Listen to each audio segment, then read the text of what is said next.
आप देख रहे हैं भूतिया विला। दोस्तों, अगर आप चैनल पर नए हैं तो चैनल को सब्सक्राइब जरूर कर लें और साथ ही वीडियो को लाइक करके नीचे कमेंट बॉक्स में अपनी राय जरूर दें ताकि हम आपके लिए ऐसी ही भूतिया घटना और ला सके। तो चलिए बढ़ते हैं आज की कहानी की ओर।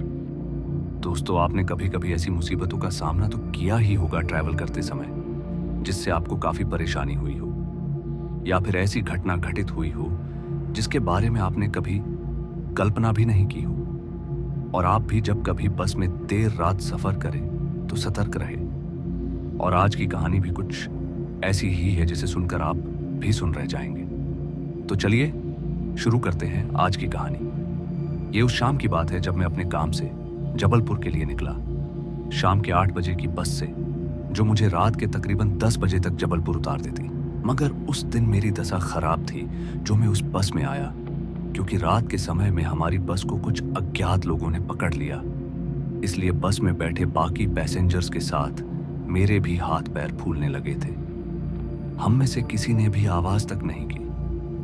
वह अज्ञात लोग हमें लूटने के बाद जब वापस जा रहे थे तो उनमें से एक ने पीछे पलटते हुए कहा, देखो आगे शिवानी नगर आने वाला है, इसलिए सभी लोग अपनी आंखें किसी कपड़े से ढक लो।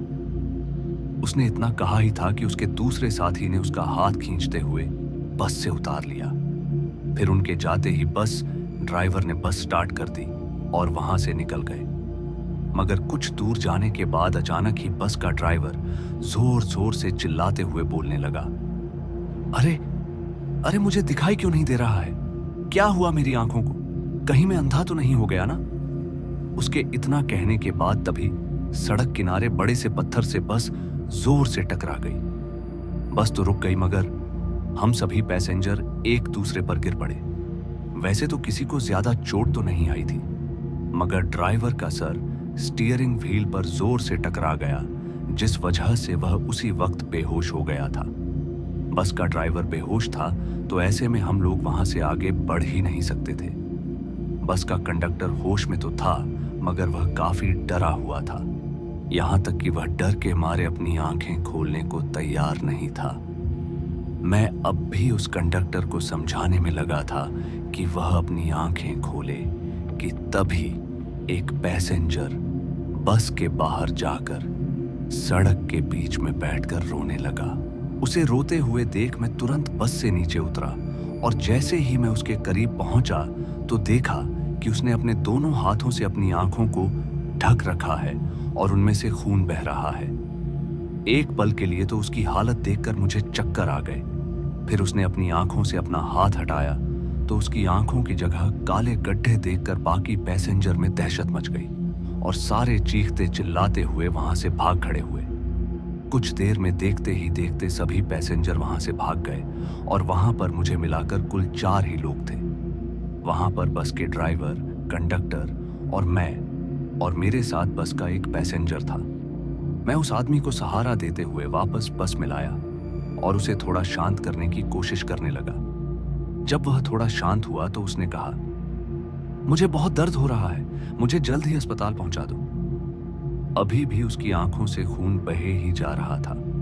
ऐसे में उसे जल्द से जल्द हॉस्पिटल पहुंचाना बहुत जरूरी था। मगर उस वक्त हम किस जगह थे और अस्पताल आसपास था भी या नहीं, यह कुछ भी हमें पता नहीं था। फिर मुझे लगा ऐसे बस में बैठे रहने से कुछ नहीं होगा, बाहर जाकर मदद लेनी होगी। फिर मैं यह सोचकर बस से नीचे उतरने ही वाला था कि उस आदमी ने कहा, उस औरत से बचकर रहना, नहीं तो वह तुम्हारी भी आंखें निकाल लेगी।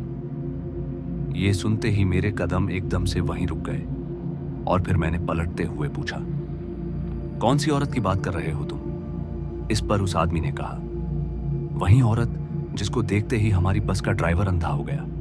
और फिर मैं, उस औरत की आंखों में इतनी तेज चमकी थी कि मैं एकदम से चौंक गया और ऐसा लगा कि वह औरत मेरी आंख खींचकर बाहर निकाल ले गई। अभी वह पैसेंजर मुझे रोते हुए उस औरत के बारे में ही बता रहा था कि मेरा ध्यान उस लुटेरे की बातों पर गया जिसमें उसने आंखें ढकने की बात की थी और कहा था कि आगे शिवानी नगर आने वाला है। मैं यह सब सोच ही रहा था कि तभी बस अचानक से हिलने लगी। बस को अपने आप हिलता देख मुझे भी घबराहट होने लगी। मगर तभी मुझे सड़क के सामने कोई दिखाई पड़ा जो बस की तरह ही आगे बढ़े जा रहा था। मैं वहीं पर बस की एक सीट पर बैठ गया और अपनी टी शर्ट खोलकर अपनी आंखों पर बांध ली। मैं डरा सहमा वहीं पर बैठा ही था कि तभी बस के कंडक्टर के चीखने के साथ कांच टूटने की भी आवाज सुनाई दी। उसके बाद एक और चीख सुनाई दी, फिर वहां पर गहरी खामोशी छा गई। अब मैं इस कदर कांप रहा था कि मेरे दिल की धड़कन तक मुझे साफ साफ सुनाई देने लगी। लगभग 2-3 घंटे तक ऐसे ही बस में बैठे रहने के बाद जब मुझे लगा कि शायद वह औरत चली गई होगी, तो मैंने डरते डरते अपनी आंखों पर बंधी टी शर्ट खोली तो मैंने देखा कि बस में सिर्फ मैं ही हूं और बस के आगे के शीशे टूटे हुए थे। फिर जब मैं बस के बाहर निकला तो पाया कि सड़क पर काफी सारा खून फैला हुआ है। ये देखकर मैं वहां से भागा और तकरीबन 15 से 20 मिनट भागने के बाद मैं पहुंचा एक बस स्टैंड पर, जहां पर और 3 लोग बैठे हुए थे। उन्होंने मुझे देखते ही मुझसे कहा, अरे भाई साहब, तुम्हें दिखाई तो दे रहा है ना? उनकी बात सुनते ही मैं उनके पास गया। फिर जब मैंने उन्हें अपनी सारी बहुत बताई तो उन्होंने कहा, अच्छा हुआ कि तुमने अपनी आंखों पर कपड़ा बांध लिया, नहीं तो तुम भी बाकी के लोगों की तरह अंधे हो जाते या फिर मर भी सकते थे। दरअसल बहुत पहले की बात है, जब यहाँ एक गांव हुआ करता था जिसका नाम शिवानी नगर था, जहां के बड़े लोग छोटे लोगों को कीड़े मकोड़ों की तरह समझते थे। उन्हीं लोगों ने गांव की एक लड़की जो बेहद खूबसूरत थी, उन्होंने उसके साथ जबरदस्ती की और फिर जब उसने आवाज उठाई तो उन हरामियों ने उसकी दोनों आंखें बाहर निकाल ली और उसकी जगह पत्थर की आंख लगा दी ताकि वह डरावनी लगे। उन लोगों ने उसके परिवार वालों को भी काट कर नहर में फेंक दिया और उस लड़की को फटे कपड़ों में गांव में घूमने को मजबूर कर दिया। गांव के लोग भी उस लड़की से नफरत करने लगे और जल्द ही वो लड़की मर गई। मगर उसके मरने के कुछ दिनों बाद ही गांव के सभी लोग या तो अंधे हो गए या फिर मारे गए। कहते हैं कि उसी लड़की की आत्मा ने सारे गांव के लोगों को अंधा किया और वह लड़की आज भी गुस्से में ही है और जो भी उस गांव के आसपास से गुजरता है तो वह लड़की रात के वक्त उसे भी अंधा कर देती है, जैसे कि उसके साथ उन बुरे लोगों ने किया था। तो दोस्तों, आज की इस कहानी में बस इतना ही और मैं आपका दोस्त जल्द मिलूंगा एक ऐसी ही और डरावनी कहानी के साथ। धन्यवाद।